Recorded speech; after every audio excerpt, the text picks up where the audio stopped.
Je préfère vous avertir que le message que je vais partager sera un peu dur, sera même inconfortable. Ce n'est pas le message que j'avais prévu de partager sur David, et c'est un message que j'avais prévu depuis plus de 2 semaines et qui mijotait en moi. Et hier, alors que je priais, je sentais en moi, le Saint-Esprit qui me dit, oublie pas Tamar, oublie pas Tamar. Et aujourd'hui, j'aimerais vous parler du cri de Tamar. Prenez avec moi vos Bibles dans le 2e livre de Samuel, à partir du verset 13.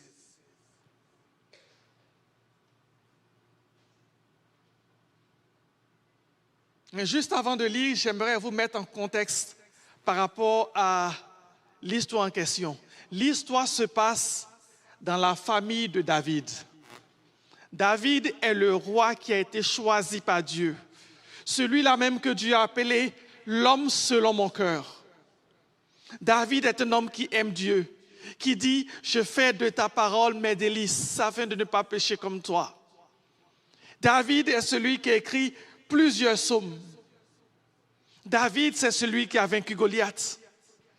C'est celui qui a été inspiré pour bâtir la maison de Dieu. Mais dont Dieu a dit non, ton fils bâtira cette maison. David est un roi qui était rempli du Saint-Esprit. Mais dans la maison de David se passe ceci. Lisons. Après cela, voici ce qui arriva. Absalom, fils de David, avait une sœur qui était belle et qui s'appelait Tamar. Et Amnon, fils de David, l'aima. Juste pour vous mettre en contexte, David était polygame. Et Amnon et Tamar sont des demi-frères. Amnon était tourmenté jusqu'à se rendre malade à cause de Tamar, sa sœur, car elle était vierge. Et il paraissait difficile à Amnon de faire sur elle la moindre tentative. Amnon avait un ami nommé Joanab, fils de Chiméa, frère de David. Tout se passe dans la maison. Ça se passe entre demi-frères, ça se passe entre cousins. Joanab était un homme très habile. J'aime pas l'expression habile, parce que ça ne montre pas pleinement le côté de malversation. Dans la version anglaise dit « he was cunning ». C'est mieux parce que c'était un homme qui était rusé, qui était dans le sens malin par rapport à l'ennemi. Il dit « Pourquoi deviens-tu ainsi chaque matin, plus maigre? Toi, fils de roi, ne veux-tu pas me le dire ?»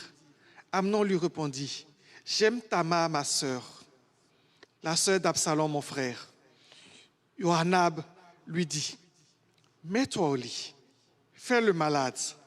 Quand ton père viendra te voir, tu lui diras « Permets à Tamar, ma sœur, de venir me donner à manger. Qu'elle prépare un mets sous mes yeux, afin que je le voie et que je le prenne de sa main. » Amnon se coucha et fit le malade. Le roi vint le voir et Amnon dit au roi, « Je te prie que Tamar, ma sœur, vienne faire 2 gâteaux sous mes yeux et que je les mange de sa main. » David en envoya dire à Tamar dans l'intérieur des appartements, « Va dans la maison d'Amnon ton frère et prépare-lui un mets. » Tamar alla dans la maison d'Amnon, son frère, qui était couché. Elle prit de la pâte, la pétrit et prépara devant lui des gâteaux et les fit cuire. Prenant ensuite le poêle, elle les versa devant lui. Mais Amnon refusa de manger. Il dit, « Faites sortir tout le monde. » Et tout le monde sortit de chez lui.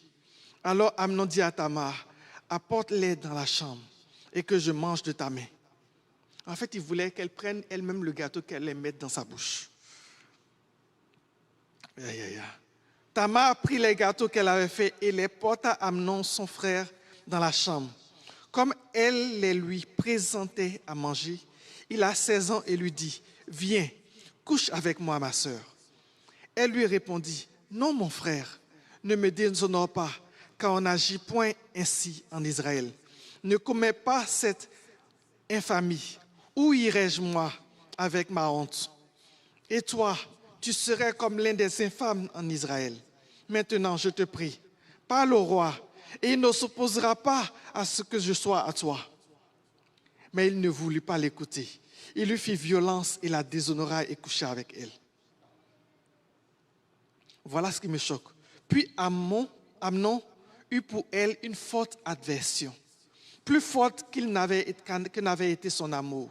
Il lui dit, « Lève-toi, va-t'en. » Elle lui répondit, « N'augmente pas en me chassant le mal que tu m'as déjà fait. » Il ne voulut pas l'écouter et appelant le garçon qui le servait, il lui dit, « Qu'on éloigne cette femme de moi et qu'on la mette dehors et ferme la porte après elle. » Elle avait une tunique de plusieurs couleurs, car c'était le vêtement que portaient les filles du roi aussi longtemps qu'elles étaient vierges. Le serviteur d'Amnon la mit dehors et ferma la porte après elle. Tamar répandit de la cendre sur sa tête et déchira sa tunique bigarrée. Et elle mit sur sa tête et s'en alla en poussant des cris. Absalom, son frère, lui dit, « Amnon, ton frère, a-t-il été avec toi?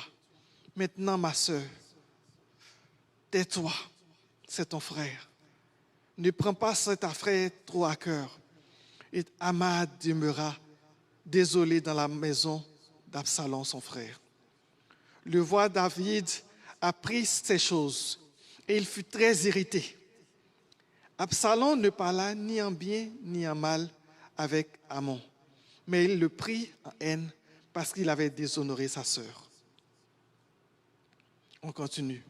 2 ans après, comme Absalom avait les tondeurs à Baal-Itzor, les tondeurs, ce qui se passait, Absalom avait un bétail et chaque année, il y avait une période où tout le monde venait et on tondait les agneaux. On prenait la laine et c'était une grande fête parce que cette laine était vendue. Alors il dit, 2 ans après, Absalom avait les tondeurs à Baal-Hatzor, près d'Éphraïm. Il invita tous les fils du roi. Absalom alla vers le roi et dit, « Voici ton serviteur à les tondeurs, que le roi et ses serviteurs viennent chez ton serviteur. » Et le roi dit à Absalom, « Non, mon fils, nous n'irons pas pour toi de peur que nous ne soyons en charge. » Absalom le pressa, mais le roi ne voulut point l'écouter, il le bénit. Absalom dit, « Permets du moins à Amnon, mon frère, de venir avec nous. » Le roi lui répondit, « Pourquoi irait-il chez toi? » Sur les insistants d'Absalom, le roi laissa aller avec lui Amnon et tous ses fils. Absalom donna cet ordre à ses serviteurs. « Faites attention, quand le cœur d'Amnon sera égayé par le vin, et que je vous dirai, frappez Amnon, alors tuez-le. Ne craignez point, n'est-ce pas moi qui vous l'ordonne? Soyez fermes et montrez du courage. » Les serviteurs d'Absalom traitaient Amnon comme Absalom l'avait ordonné. Et tous les fils du roi se levèrent et montèrent chacun sur son mulet et s'enfuirent. Comme ils étaient en chemin, le bruit parvint à David qu'Absalom avait tué tous les fils du roi, qu'il n'en était pas resté un seul. Le roi se leva, déchira ses vêtements et se coucha par terre. Et tous ses serviteurs, là, les vêtements déchirés.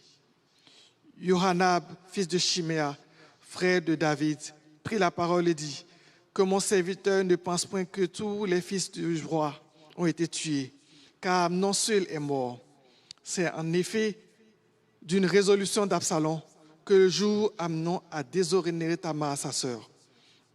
Que le roi Absalom ne se tourmente donc point dans l'idée que tous les fils du roi sont morts, car Amnon seul est mort. Absalom prit la fuite. Alors le jeune homme placé en sentinelle leva les yeux et regarda. Et voici une grande troupe venait vers le chemin qui était derrière lui du côté de la montagne.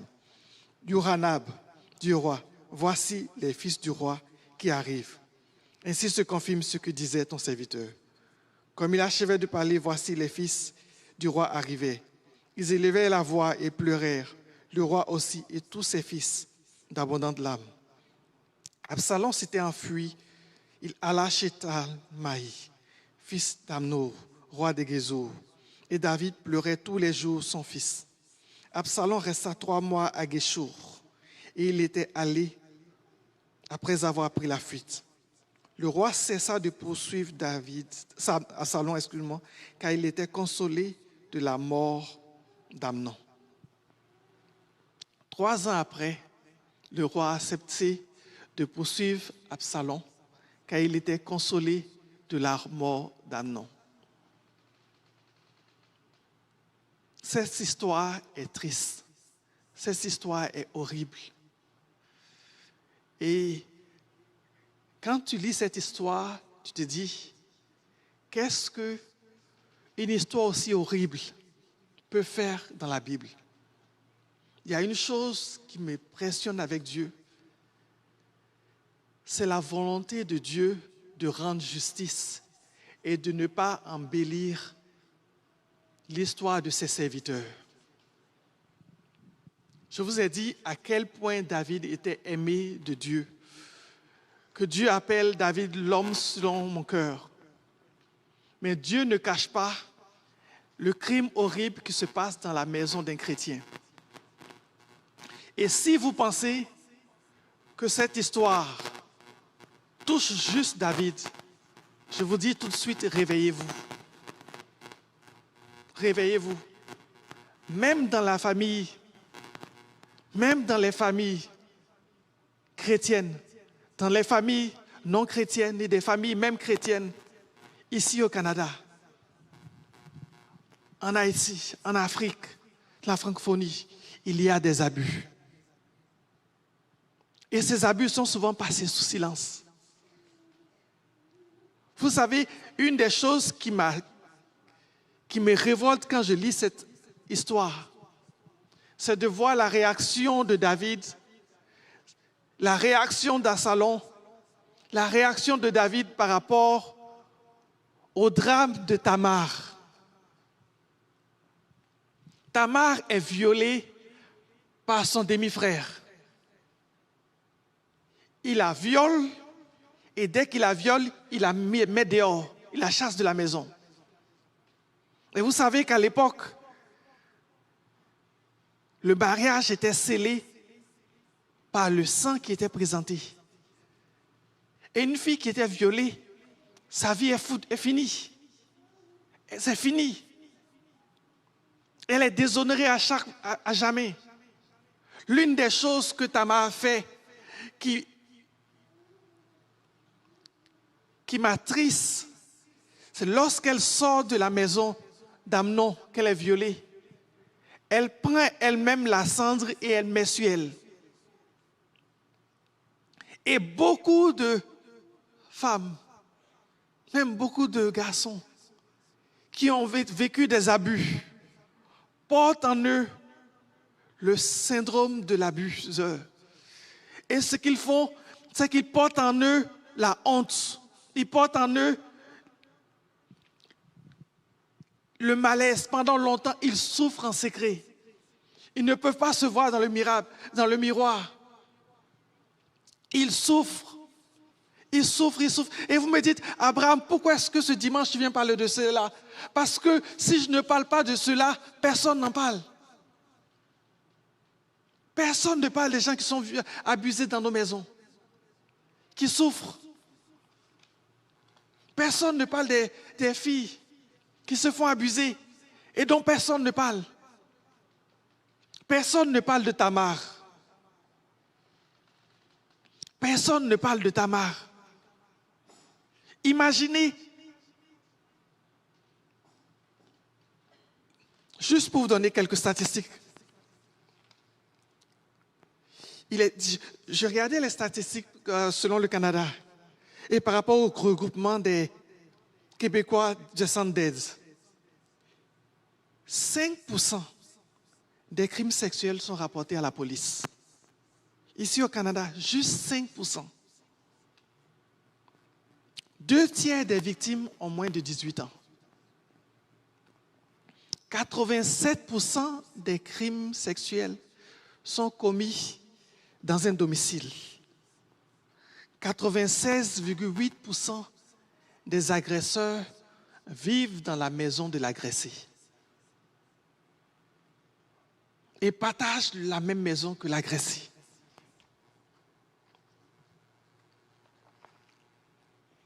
dans certaines régions du Canada, 41% des femmes ont été victimes d'une agression sexuelle.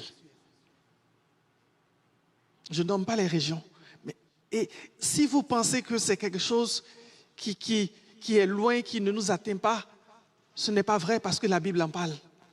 Si la Bible en parle, c'est parce que c'est quelque chose que certaines personnes vivent dans le secret. Et j'en parle parce que la femme qui a été blessée, qui a été abusée, elle va porter cette blessure en elle jusque dans son mariage. Et c'est le pauvre mari qui va se retrouver à dealer avec ça parce qu'il ne comprend pas pourquoi est-ce que la femme réagit de cette façon ou d'une autre façon. Vous savez,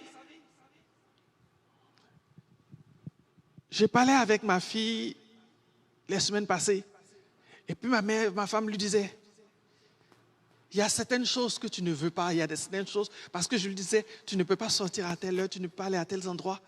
Et puis, vous savez, ma fille a 12 ans, elle est adolescente, elle est grande. Et elle me disait, mais papa, je suis grande. Et puis je dis, non, tu ne comprends pas. Il y a certaines choses que tu ne veux pas que ça arrive à tes enfants, parce que quand ça arrive, on ne peut pas faire marche arrière. Il y a certaines choses que quand c'est arrivé, tu ne peux plus retourner en arrière. On peut voler ta voiture, tu peux t'en acheter une autre. Mais quand tu es agressé, la Bible parle des péchés du sexe, et c'est un péché qui touche directement l'âme, qui blesse à l'intérieur. Et aujourd'hui, ma voix s'élève par rapport à tous ceux qui ont vécu des abus et qui souffrent dans l'intérieur. Parce que c'est des choses qu'on ne peut pas effacer. Vous savez, on dit que Dieu peut tout. Je vais vous choquer, mais non, c'est pas. Il y a des choses que Dieu ne peut pas. Une chose que Dieu ne peut pas effacer ton passé. Dieu ne peut pas effacer ton passé. Dieu va te guérir de ton passé. Si tu as volé, tu demandes pardon, Dieu va te restaurer, mais tu as volé quand même. Est-ce que vous me suivez? Si tu as tué quelqu'un, Dieu peut-être va ressusciter la personne, mais tu l'as tué. Ce qui s'est passé hier là, Dieu ne peut pas changer hier. Est-ce que vous savez ce que je dis? Le passé là, Dieu ne peut pas changer ton passé. Il y a des choses que je ne veux pas que ça m'arrive, je ne veux pas que ça arrive à nos enfants, je ne veux pas que ça arrive à tes enfants, parce que c'est des choses qui les suivent toute leur vie. Et dans le ministère, j'ai eu la triste expérience de dealer avec des gens qui sont dans l'église et qui ont été abusés. Et c'est triste et c'est douloureux. C'est douloureux pour les chrétiens, c'est douloureux pour les parents, c'est douloureux pour tout le monde. Et comme je vous dis, ce n'était pas mon sujet de prière. Hier, quand je priais Dieu, je sentais comme si il me disait, Abraham, parle de Tamar. Parce qu'il y a des Tamar qui criaient, personne ne les entend. Et malheureusement, il y a des abuseurs dans l'église. Il y a des abuseurs dans nos maisons. Il y a des Amnon qui sont là. Vous savez, le mot Amnon signifie fidèle. Il y a des gens qui arrivent dans l'église qu'on appelle fidèles, mais qui ne sont pas fidèles. La Bible dit que c'est des loups dans la bergerie. Et ces loups dans la bergerie, là, ils sont là pour détruire. Ils sont là pour détruire. Et c'est triste. Et c'est triste et c'est malheureux. Vous savez, tout cela aurait pu être évité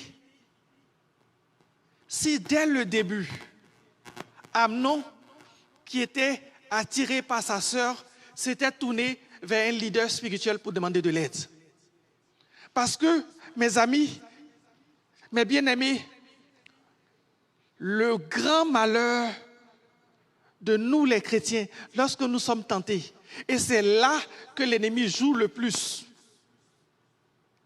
c'est de confondre tentation avec péché. Ce n'est pas parce que tu es tenté par rapport à quelque chose que ça veut dire que tu es mauvais. Ce n'est pas parce que tu es tenté de coucher avec la femme de ton prochain que ça veut dire que tu es mauvais. C'est une tentation.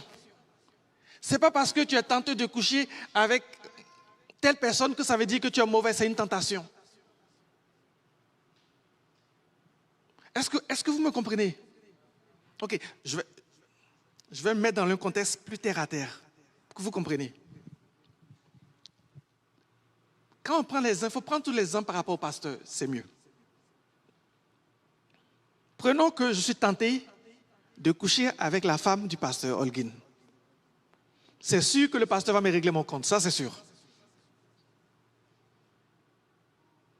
La tentation est là. Vous me suivez? La tentation, c'est l'ennemi qui te susurre quelque chose dans la tête. Quand la tentation est arrivée et que ça te tourmente, prends cette tentation, va voir un leader pour dire « Je suis tenté ». Ça me tourmente pour qu'il prie pour toi. Le problème avec nous les chrétiens, c'est qu'on est orgueilleux, on tient tellement à notre réputation que lorsqu'on est tenté par rapport à quelque chose, on ne se tourne jamais vers la bonne personne. On se tourne vers nos amis, qui ne sont pas forcément les meilleures personnes spirituelles pour nous éclairer. Si Amnon s'était tourné vers un leader spirituel, on lui aurait montré ce qu'il fallait faire. Vous savez, j'ai eu une histoire qui m'a attristé, c'est un leader qui a été arrêté pour une affaire de pédophilie. Et une femme l'a approché et lui a dit, mais comment est-ce que tu as laissé une telle chose grandir dans ton cœur sans jamais l'adresser? Il a dit, avec la position que j'avais, à qui allais-je en parler? Et souvent, on regarde nos positions. Et souvent, notre position spirituelle, notre position dans l'Église est un piège pour nous-mêmes. Tu dis, mais moi, je suis leader, les gens me voient. Comment est-ce que je peux leur dire que je suis tenté par rapport à tel péché? Comment est-ce que je peux leur dire que moi, je suis un homme, mais je suis tenté par rapport à un autre homme? Qu'est-ce qu'ils vont penser de moi? Et c'est souvent ça qui nous tue. Qu'est-ce qu'ils vont penser de moi? Qu'est-ce qu'ils vont penser de moi parce que tu es tenté? Attends que tu pêches. Tu vas voir qu'est-ce que tout le monde va penser de toi. Et c'est là que l'ennemi gagne. Parce que l'ennemi nous fait croire que la tentation et le péché sont pareils. Ça, c'est le premier piège de l'ennemi. Le deuxième piège, c'est qu'on le garde à l'intérieur. Et la même tentation, et l'histoire est triste par rapport à Amnon. La Bible dit qu'il était tellement tenté que ça l'a rendu malade. Quand la même tentation revient à toi, une fois, deux fois, troisième, ce n'est plus une tentation, tu es assiégé par l'ennemi. Et si tu es assiégé par l'ennemi, demande l'aide à un leader spirituel pour qu'on prie pour toi. Parce qu'il y a des gens qui sont établis dans l'église pour prier pour toi, pour briser ce siège que l'ennemi a mis sur toi. La même tentation revient une fois, deux fois, trois fois. Ce n'est plus une tentation, c'est un pattern. Demande de l'aide. Demande de l'aide. Demande de l'aide. Je ne sais pas comment le dire, mais quelqu'un m'entend aujourd'hui, je dis demande de l'aide. L'aide est là. Dans la maison de Dieu, l'aide est là. L'aide est là. Vous savez, je vais vous raconter une histoire, je vais vous parler de moi. Je vais vous raconter une histoire, puis vous en ferez ce que vous voulez. J'avais, je crois, 27 ans. À l'époque, je ne sais plus. Je venais d'arriver au Canada, j'étais en résidence universitaire. Et pendant les vacances, les résidences universitaires se vident et puis il y avait très peu de personnes. De jeunes chrétiens. Puis il y a une fille qui est venue me voir. Elle était jolie, une belle blonde là. Puis elle est venue me voir. une culotte toute courte, presque d'une dame m'a dit, Abraham, c'est bien qu'on est seul maintenant parce que je pense que moi, depuis longtemps, tu me plais bien, je pense que c'est l'occasion pour qu'on fasse de plus amples connaissances. Quand elle a dit plus ample connaissance, elle riait et puis je comprenais ce qu'elle voulait dire. Et puis je la regarde, elle est jolie. Je suis seul, elle est devant moi et je ne sais pas quoi faire. J'ai pris mon téléphone, j'avais un ami chrétien qui était à côté, je l'ai appelé, je lui ai dit, il s'appelait Sylvain, je lui ai dit, Sylvain, viens me chercher. Il avait un char. Viens me chercher tout de suite. Il dit, pourquoi? J'ai dit, viens me chercher, il y a une fille qui me plaît, qui est jolie et qui veut faire plus ample connaissance avec moi.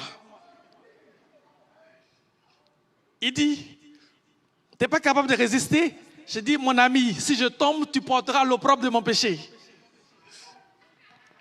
Je vous garantis que ça n'a pas pris 10 minutes pour qu'il soit devant ma porte me chercher. Il est arrivé, il a vu la fille, il dit, mon gars, je te comprends, sortons d'ici.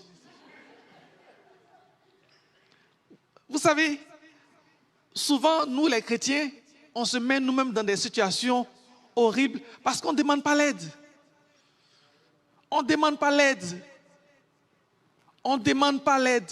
Tu vois la fille, tu sais la fille te plaît, tu l'invites chez toi pour une séance de prière. Tu vas prier comment? Il faut se dire la vérité. Elle te plaît, tu dis viens la sœur, on va prier, vous allez prier comment? Elle va prier, quand elle va se mettre à genoux, tu vas voir ses seins devant toi, tu vas prier comment? Non, il faut qu'on se parle terre à terre. Je sais que c'est choquant, mais il faut qu'on se dise les choses terre à terre. Il faut qu'on se dise terre à terre. Souvent, on creuse le trou dans lequel on tombe nous-mêmes. Joseph était un homme qui craignait Dieu. Quand il a vu la femme de, comment il s'appelle, Potiphar, il a fui. Il y a certains péchés par rapport auxquels tu ne résistes pas, tu fuis. Tous les péchés qui concernent la souillure et autres là, tu ne résistes pas, tu fuis. Les péchés par rapport au mensonge, tu résistes, tu confrontes. Tous les péchés qui touchent la souillure, tu ne résistes pas, tu fuis. Ça ne fait pas de toi un homme faible ou une femme faible.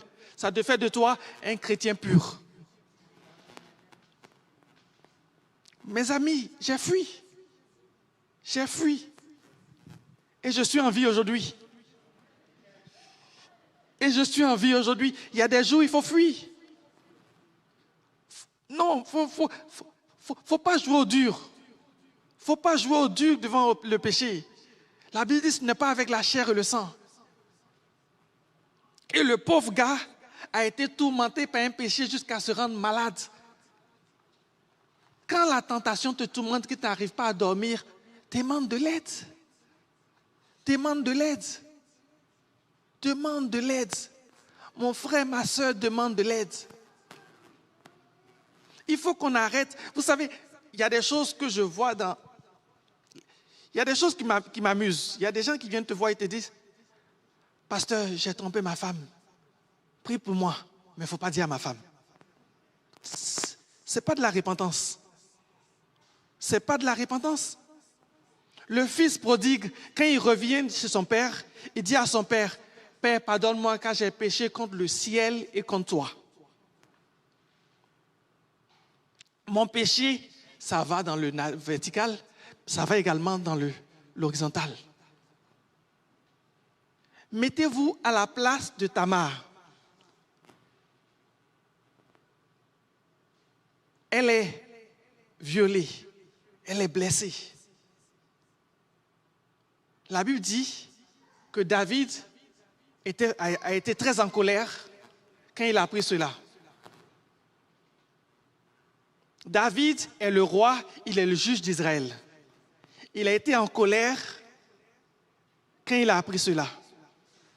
Il a été en colère, mais il n'a rien fait. Et c'est ça, le drame des gens qui sont abusés. C'est que souvent, ils disent, on est en colère, mais on ne fait rien.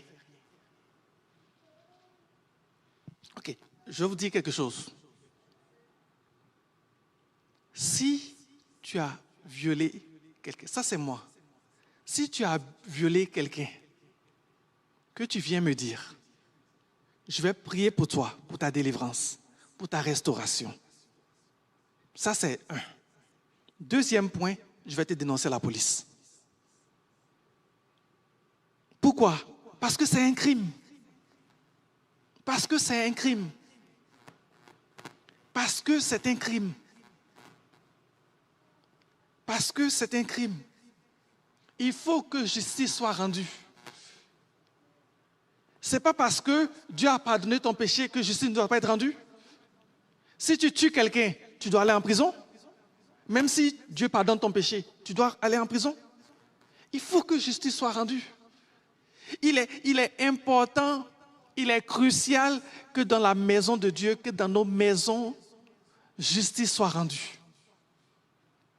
Parce que quand justice n'est pas rendue, Tamar souffre. Imaginez la fille qui a été violée. Amnon vient dans la maison pour le pâté. Il boit, il se saoule, et puis tu le vois. Tu vois ton violeur devant toi, tu vois ton abuseur devant toi qui rit, qui fait le pâté avec les autres. Et puis toi, tu souffres. Et souvent même dans des églises, il y a des leaders qui ont abusé de certaines personnes. Et puis des gens sont à l'église, puis tu le vois, tu souffres. Puis justice n'est pas rendue. Ce n'est pas normal. Ce n'est pas ce que Dieu veut. Je sais que vous me trouvez dur, je sais que ce n'est pas un message pour dimanche, mais si c'est un message pour le peuple de Dieu.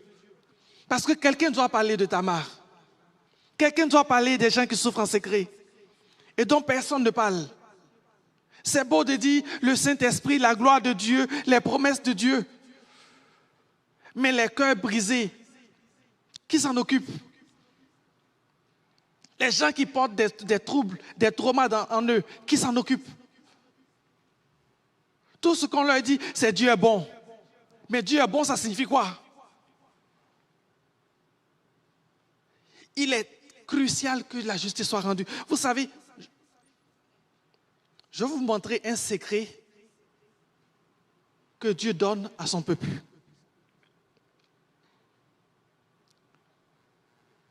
Psaume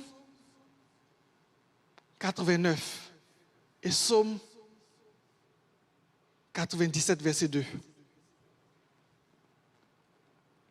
Il est dit, je paraphrase, c'est repris dans les deux psaumes, le 97, 2 et 89, verset 15. Il est dit, la justice et le droit sont les bases de ton trône. Et dans le psaume 45, verset 7, il est dit, ton trône, ô Dieu, est éternel à toujours, car le sceptre de ton règne est un sceptre d'équité.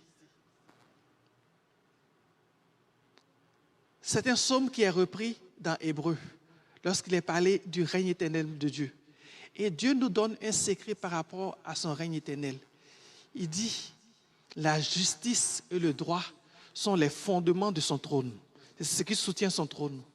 Et le sceptre, c'est ce qui montre le commandement, la force. Il dit, ton sceptre est un sceptre d'équité. C'est pour cela que ton trône demeure à jamais. Vous savez, dans nos pays sous-développés, l'une des raisons pour lesquelles nos gouvernements tombent et se remplacent continuellement, où il y a une instabilité, c'est parce qu'il n'y a pas de justice, il n'y a pas de droit. Quand il n'y a pas de droit, le royaume ne peut pas durer. S'il n'y a pas de droit dans ma maison, mon règne ne va pas durer. Dieu lui-même dit que la justice et le droit sont les bases de son trône.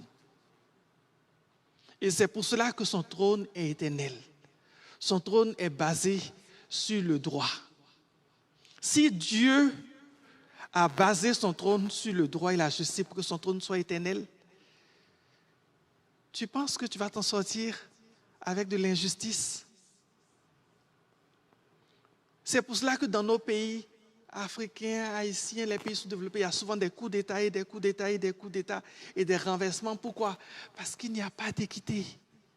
Il n'y a pas de justice. On a des leaders qui sont brillants, mais qui ne sont pas justes. Il y a trop de malversations. Un leader s'élève, on l'applaudit, on pense qu'il va changer les choses, et au bout de 1 an, 2 ans, on se rend compte que lui aussi, il est rentré dans les compromis, dans les escroqueries, dans toutes sortes de choses. Et ça fait que nos pays ne sont jamais stables, nos pays ne peuvent pas progresser. Et ce qui est vrai de façon dans le macro est vrai dans le micro également. Quand dans une église, quand dans une famille, il n'y a pas de justice, il n'y a pas de droit, ça s'effondre. Ça s'effondre. Il y a des gens qui ont arrêté de venir dans l'église, on ne sait plus pourquoi. Ils ont arrêté de venir à l'église, on ne sait pas pourquoi. Et ils ne peuvent pas dire pourquoi. Et souvent, c'est parce qu'ils ont été abusés.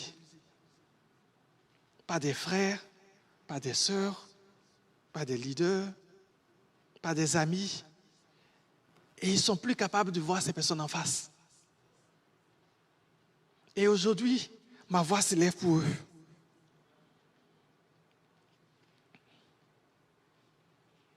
Vous savez, comme je dis,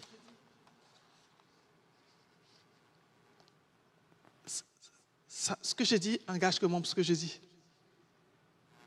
Si tu as commis une infamie, comme un viol ou un abus, Dieu t'aime.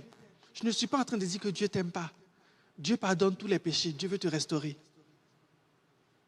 Mais Dieu veut guérir aussi l'abusé. Dieu veut guérir aussi l'abusé. Et je sais même, je suis sûr, dans mon cœur, je sens que ça me dit qu'au moment où je parle, il y a des femmes ici qui ont été abusées. Et qui portent leur douleur, cette douleur en elles dans le secret. Et si c'est ton cas, je veux te dire que Dieu est bon, que Dieu est puissant pour te guérir. Il veut te guérir. Il veut te guérir. Lorsque Absalom apprend que sa sœur a été violée par son demi-frère, il lui dit, c'est ton frère, tais-toi. Ne prends pas cette chose à cœur, c'est ton frère, tais-toi. Et souvent, c'est cette phrase qu'on dit aux abusés. C'est ton frère, tais-toi. C'est ton leader, tais-toi. C'est ton cousin, tais-toi. Tais-toi. Et beaucoup de Tamar se taisent. Elles souffrent en silence, mais elles se taisent. Parce qu'on leur a dit, tais-toi. Tais-toi. Pourquoi? Parce que si tu parles, ça va apporter le déshonneur sur la famille. Si tu parles, ça va apporter la honte sur la communauté. Porte ta honte tout seul. Porte ton désarroi tout seul. Porte ton désespoir tout seul. Porte ta dépression tout seul. Mais tais-toi. Parce qu'il faut préserver la communauté. Il faut préserver le ministère. Si tu le dis, ça va détruire l'Église. Donc tais-toi. Et elles se taisent. Et elles souffrent en silence. Dieu n'est pas venu sur terre pour sauver des ministères. Dieu n'est pas venu sur terre pour sauver des communautés. Dieu est venu sauver des individus. Dieu est venu sauver des individus. Et vous savez, souvent, on a fait une mauvaise interprétation de 1 Corinthiens 6, verset 1. Dans 1 Corinthiens 6, verset 1, Paul parle du scandale lorsqu'il y a un litige entre deux chrétiens. Et il dit, lorsque j'apprends, il parle aux Corinthiens, aux Corinthiens, il a dit, j'apprends que parmi vous, il y a des scandales, il y a des litiges. Et ces litiges vont... Peut-être qu'il faut qu'on le lise. Prenez avec moi, j'aime ça, prenons avec moi ce passage. 1 Corinthiens 6, verset 1. Quelqu'un de vous, lorsqu'il est indifférent avec un autre, ose-t-il plaider devant les injustes et non devant les saints? C'est Paul qui le dit. Ne savez-vous pas que les saints jugeront le monde? Et si c'est par vous que le monde est jugé, êtes-vous indigne de vous rendre justice? Et on a pris souvent ce passage pour dire, lorsqu'il y a des abus, Paul parle de quoi? Lorsqu'il y a des différends entre des chrétiens. Je vais vous donner un exemple d'indifférent. Moi et Fabrice, on ouvre une compagnie. On monte une compagnie. La compagnie rapporte de l'argent. Puis Fabrice est le directeur de la compagnie. Le dividende qu'il me donne, je trouve que ce n'est pas suffisant. Je trouve qu'il ne me donne pas assez par rapport aux bénéfices. On se discute, on n'arrive pas à s'entendre. J'emmène Fabrice devant la cour.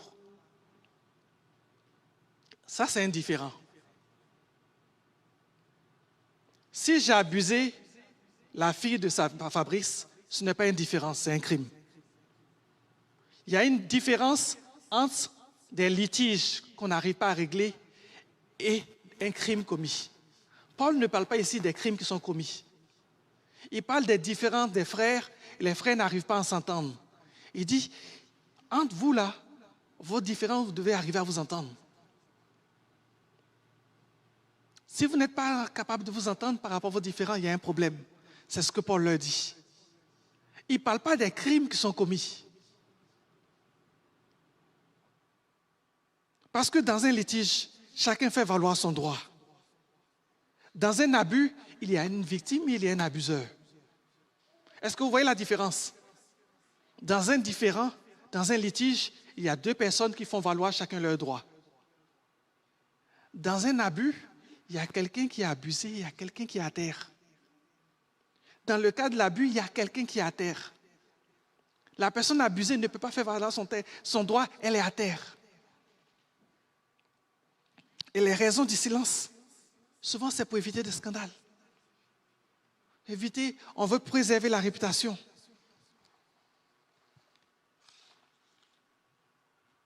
Et Tamar, pendant 2 ans, est restée enfermée dans la maison de son frère Absalom. 2 ans. 2 ans pendant lesquels David est en colère, mais il ne fait rien. Justice n'a pas été rendue.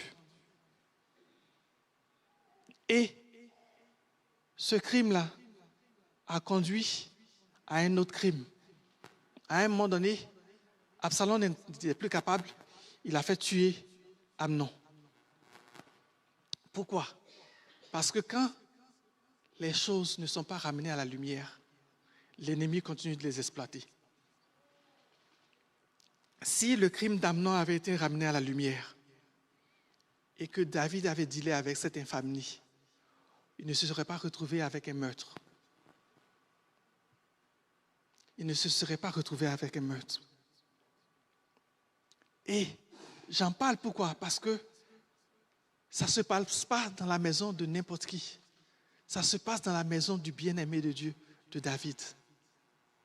Si ça arrive dans la maison de David, quelqu'un que Dieu appelle le bien-aimé, celui qui a écrit autant de psaumes, c'est que ça se passe aussi dans certaines maisons de chrétiens. Ça se passe, personne n'est à l'abri. Personne n'est à l'abri.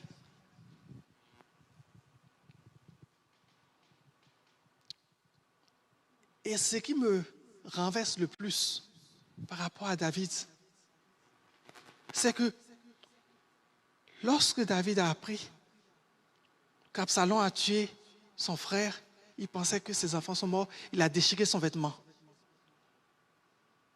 Et il a pleuré. Mais Tamar, il n'a pas déchiré son vêtement. Il n'a pas pleuré. Il y a des gens qui sont dans nos maisons, qui sont comme en vie, mais à l'intérieur, ils sont morts. Il y a des gens qui sont dans nos foyers, qui sont comme en vie, mais à l'intérieur, c'est la mort. C'est la mort. À cause d'un trauma, c'est la mort. Et on continue sans les voir. On continue sans les voir. On continue sans les voir. David, tu as déchiré ton vêtement et tu as poursuivi Absalom parce qu'il a tué Amnon. Mais quand Amnon a brisé la vie de Tamar, tu as fait quoi? Tu as fait quoi? Mon leader David, tu as fait quoi? Parce que Tamar, sa vie est foutue. C'est un fantôme. Toute la vie, tout le reste de la Bible, on ne parle plus de Tamar. On ne parle plus de Tamar. Sa vie est gâchée. Mais personne n'en parle. Personne n'en parle. Et alors que je priais, que je préparais mon message, j'entendais dans ma voix, dans mon cœur, le Saint-Esprit me disait, Abraham, parle de Tamar. Parle de Tamar. Parle de toutes les femmes qui crient en silence. Parle de tous les jeunes qui ont été abusés, qui crient en silence, même dans ma maison, et que personne n'entend. Et je suis venu aujourd'hui vous dire une seule chose. C'est que si tes parents ne t'entendent pas, si tes amis ne t'entendent pas, si tes leaders ne t'entendent pas, Dieu t'entend. C'est mon message. Dieu t'entend. Dieu te voit. Et Dieu veut te guérir. Dieu veut te guérir. Dieu veut te restaurer. Dieu ne veut pas que ta vie soit marquée par le péché d'une autre. Dieu ne veut pas que le péché d'un autre définisse ta vie. Dieu ne veut pas que la blessure que tu as eue soit la boussole de ta vie. Dieu t'entend. Dieu t'entend et il vient à toi aujourd'hui. Et il veut te consoler. Il veut te guérir. Il veut te restaurer. Il veut te guérir. Il veut te restaurer. Dieu t'entend. Je vais demander au groupe de louanges de venir ici. Je veux qu'on ferme les yeux, qu'on prie ensemble.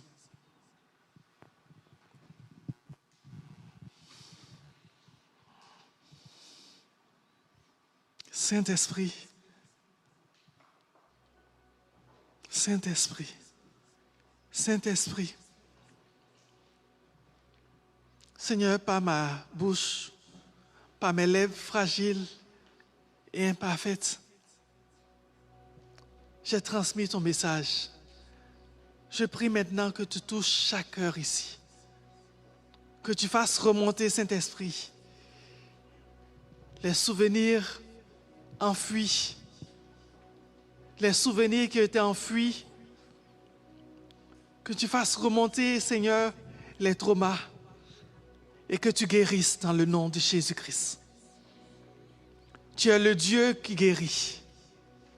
Tu dis, je suis l'Éternel qui guérit. Seigneur, viens guérir. Viens guérir, viens guérir. Viens guérir. Viens guérir, Seigneur, tous les Tamars. Tous ces gens qui ont souffert et qui souffrent encore dans le silence et que personne ne comprend. Viens guérir, viens consoler. Oh Jésus, Saint-Esprit, Saint-Esprit.